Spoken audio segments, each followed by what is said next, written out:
Après les offensives vietnamiennes de la saison sèche, c'est au cours de la saison des pluies que les Khmers rouges, plus légers et plus mobiles, recommencent à attaquer. Cette année, plus que jamais, la résistance khmer compte profiter de la saison des pluies pour gagner du terrain.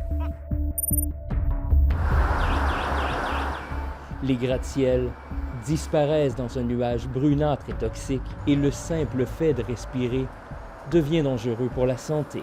Et si vous vous risquez à sortir à l'extérieur, voici ce qu'il vous faut. Un masque qui filtre les particules.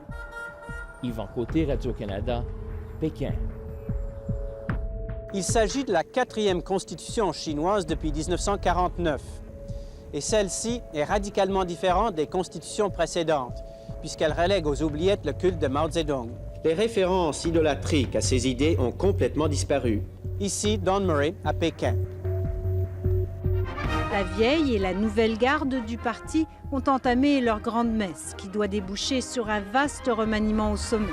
Jiang Zemin est resté très discret sur son retrait de la vie politique et sur son successeur. Céline Galipo, Radio-Canada, Pékin.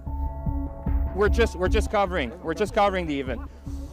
Critiquer le gouvernement sur les médias sociaux devrait-il vous mériter une peine de prison? C'est la question qui se pose en ce moment. Et vous voyez, on est en train de couvrir un procès. On est tout simplement à l'extérieur du palais de justice. Et c'est le traitement en ce moment que l'on réserve. Le traitement, l'intimidation, en fait, que les policiers font envers les journalistes ici en Chine. C'est une marée humaine qui a défilé pendant des heures sur une des principales artères de la ville, faisant le V de la victoire, devenu leur signe de ralliement depuis des semaines. « Où sont allés nos votes ?» demandait-il. Pour cet homme venu manifester avec sa fille de 8 ans, Mir Hossein Mousavi est le vrai président de l'Iran. Alexandra Chatska, Radio-Canada, à Téhéran.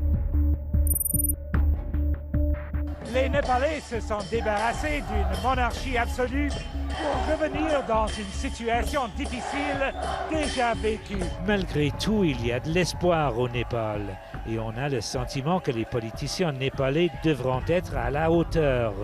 Patrick Brown, Radio-Canada, Katmandou. Longtemps fermée pour des raisons militaires, la route entre Kashgar et le Pakistan sera bientôt réouverte aux étrangers. Les Chinois veulent en effet faire revivre la route de la soie pour en faire une attraction touristique majeure et aussi une source de devises étrangères. Jean-François Lépine, dans les montagnes du Pamir, à la frontière chinoise.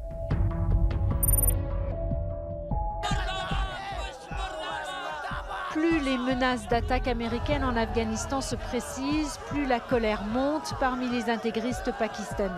Ces fondamentalistes sont peut-être une minorité, mais leur colère pourrait créer une situation explosive ici même, au Pakistan.